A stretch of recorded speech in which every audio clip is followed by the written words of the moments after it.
Bass wheels, like everything in the double bass world, are controversial, although I've used one for decades and have never had any problems. It is a total game changer, in my opinion, moving your bass around, and there are many different ways that people get their bass around, including bass buggies, and we'll go into the advantages and disadvantages of each method in today's video.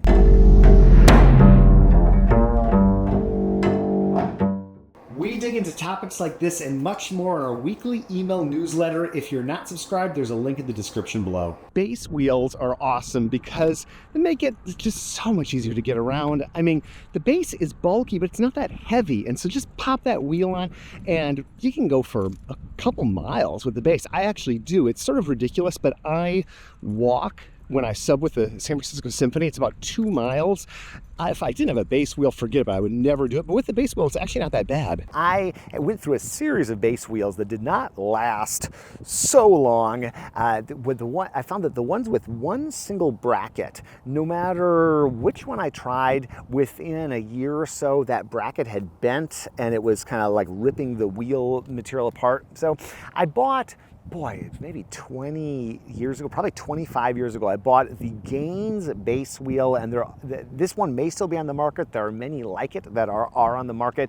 It has these 2 metal brackets, and then it has an inflatable wheel that has been unbelievably reliable for me. I have never popped this wheel. I will inflate it every once in a while or add some air to it. You could probably go to the hardware store and build this yourself. It has a nice flat plate so that my end-pin screw can go and hold the wheel straight. And I'm a big fan of having the wheel perpendicular to like the top of the bass. Some people put their wheels at angles, and I've never really understood that. I always like, when there's a pressure situation and the door's coming, that's when I like crack my bass into the door with the wheel. But for me, the wheel is a game changer, and I just try to adjust my weight when I'm carrying it around so that I don't put too much strain on my left arm.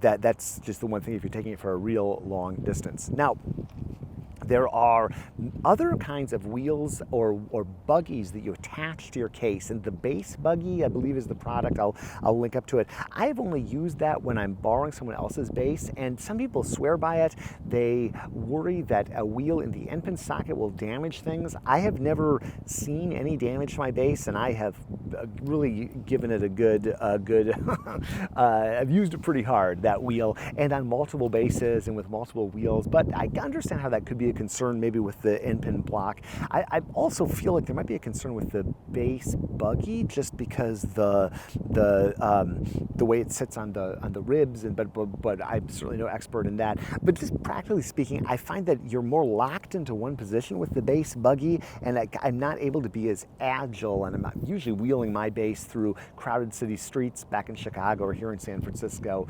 And so I like just the one wheel and being able to zip in and out, and that's great. I do find that if I'm going for a long distance, when I stop at like a crosswalk or something, just switching the bass to the other hand, or maybe moving the bass upright just to give my arms a break, that is super helpful for me. And some people use no wheel, and if you're not moving your bass very far, that might make a lot of sense.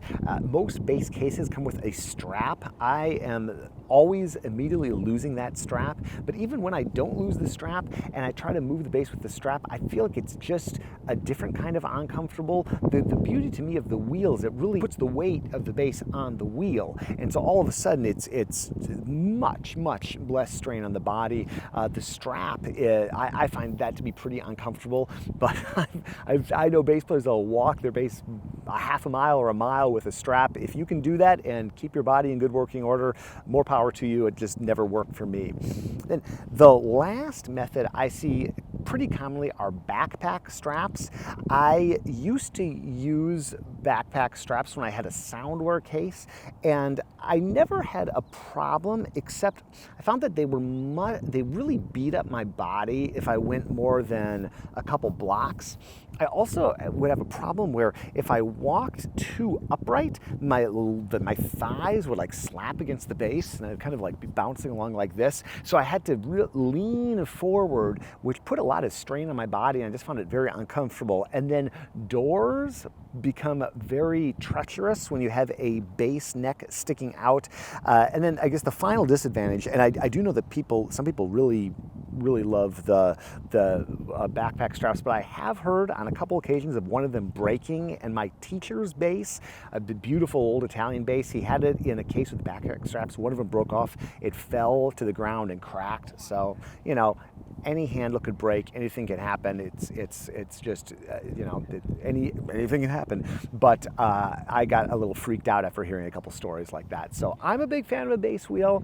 It works great for me. I would recommend maybe going a little more on the expensive side and getting one that will last. Again, I went through many cheap wheels before spending, you know, another 75 bucks extra and having one that I've had for, you know, 25 years. If you are getting a wheel, make sure that you have the right end pin diameter for that wheel. Most wheel companies will have a variety of pins, and if you want to learn more about end pins and that fascinating world, check out what we've got linked up here.